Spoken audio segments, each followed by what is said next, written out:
मुगल आए थे, अंग्रेज आए थे, यहाँ पर रायता फैला गए, जैसे आज हम भोग रहे हैं। हमारी सभ्यता हजारों साल पुरानी है। ये भारत है, सनातन है, कायदे में रहो यहाँ पर। राम राम जी, नमस्कार। एएमयू, जेएनयू बहुत बड़ी बड़ी यूनिवर्सिटीज हैं, और इनसे देश के बेहतरीन भविष्य भी तैयार होते हैं। बट इन्हीं में कुछ ऐसे लोग भी होते हैं जो पता नहीं क्या चाहते हैं, जो पता नहीं क्या चाहते हैं।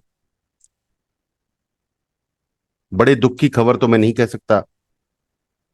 मुख्तार अंसारी, जो 60 से ज्यादा क्रिमिनल केसेस जिनके ऊपर लदे हुए थे, 60 से ज्यादा क्रिमिनल केसेस, किसके हिसाब से? संविधान के हिसाब से, कानून के हिसाब से।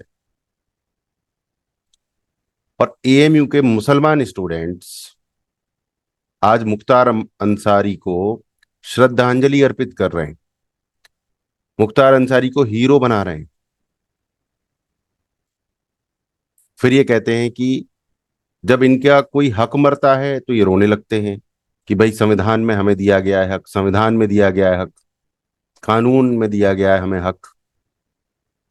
तो बेटा, ये हक भी तो कानून में था ना, कि मुख्तार अंसारी क्रिमिनल था, गुंडा था, 60 से ज्यादा केसेस थे उसके ऊपर। कौन सा गलत क्राइम उसने नहीं किया? क्राइम तो सारे ही गलत होते हैं। कौन सा घटिया से घटिया क्राइम उसने नहीं किया? आज उसको एएमयू श्रद्धांजलि दे रहा है। मैं एएमयू कहूंगा, क्योंकि एएमयू ने डायरेक्ट नहीं, इनडायरेक्ट तरीके से इन इंस्टाग्राम प्रोफाइल्स को और यूट्यूब प्रोफाइल्स को चलाया हुआ है, जहां से मुख्तार अंसारी को श्रद्धांजलि दी जा रही है। फिर कहते हैं मुसलमान की भारत में हमारी इज्जत नहीं है। भाई, आप इज्जत कहाँ चाह रहे हो? बदायूं कांड में 2 बच्चों का गला काटकर हत्या कर दी गई, आपने उसकी कितनी निंदा करी? नहीं, वहां आपके मुंह में दही जम गया था, वहां बिल्कुल चुप हो गए थे आप। यानी आपके भाई बंधु अगर क्राइम करते हैं, मुसलमान क्राइम करते हैं, तो आपके मुंह से कुछ नहीं निकलता। इनफैक्ट वो जो सेकुलर हैं, झूठे सेकुलर, उनके मुंह से कुछ नहीं निकलता है। और जब क्रिमिनल मरता है तो उसके जनाजे में 30,000 लोग जाते हैं, 30 लाख लोग जाते हैं। मुख्तार अंसारी हार्ट अटैक से मरता है, जो कि क्रिमिनल है, उसको आप हीरो साबित करने में लगे हुए हो। एएमयू मीडिया, एएमयू के लीडर्स, एएमयू के स्टूडेंट लीडर्स, और पूरे देश भर के मुसलमान, आप मुख्तार अंसारी को हीरो मानते हैं, जो इस देश की व्यवस्था के खिलाफ था, गैर कानूनी काम करता था, क्राइम करता था, गुंडा था। आप उसको हीरो बना रहे। फिर आप कहते हैं कि आप देश के हैं। आप देश के नहीं हैं। आपके लिए सबसे ऊपर आपका धर्म है, जैसा भी है वो आपका धर्म है। आप इस देश के ना थे, ना हो पाएंगे। हम संविधान को ऊपर मानते हैं, गीता और रामायण से। गीता रामायण पे हमें पूरा विश्वास है। बट अगर चुनना पड़े किसी एक को, तो संविधान को चुनेंगे, कॉन्स्टिट्यूशन को। आप सिर्फ गीत गाते हो बेटा, देशभक्ति दूर दूर तक नहीं है आपके अंदर, भारत प्रेम नहीं है दूर दूर तक आपके अंदर।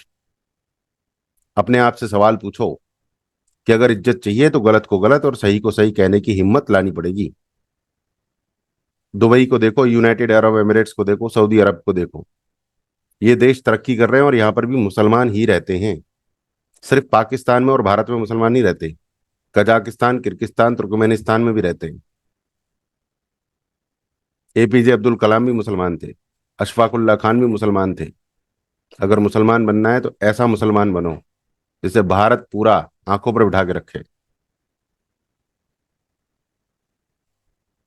जब तक आप ऐसे गलत काम करते रहोगे, गलत लोगों को हीरो बनाओगे, तो भारत आपको स्वीकार नहीं करेगा। माफी चाहूंगा, बिल्कुल स्वीकार नहीं करेगा। भारत सनातन देश है, था और रहेगा। तुम्हारे 56 देश हैं मुसलमानों के, हिंदुओं का एक भारत नहीं होगा। ये कहाँ का न्याय है? न्याय न्याय चिल्लाते रहते हो। तुम्हारे 56 देश हैं मुसलमानों के, हिंदुओं का एक देश नहीं होगा। ये कहाँ का न्याय है? यहाँ न्याय तेल लेने गया? हम मानते हैं भारत हिंदू देश है, था और रहेगा। और इस हिंदू देश में कोई भी रह सकता है, आ सकता है, जा सकता है, खा सकता है, पी सकता है, सिस्टम के हिसाब से, संविधान के हिसाब से। सनातन सभ्यता प्रमुख है भारत की। ये हिंदुओं का नेचुरल होम है, ये हमारा घर है सनातनियों का। कड़वा सच्चाई है, हमारा घर है ये। मुगल आए थे, अंग्रेज आए थे यहाँ पर, रायता फैला गए, जैसे आज हम भोग रहे हैं। हमारी सभ्यता हजारों साल पुरानी है। ये भारत है, सनातन है। कायदे में रहो यहाँ पर। जय श्री राम।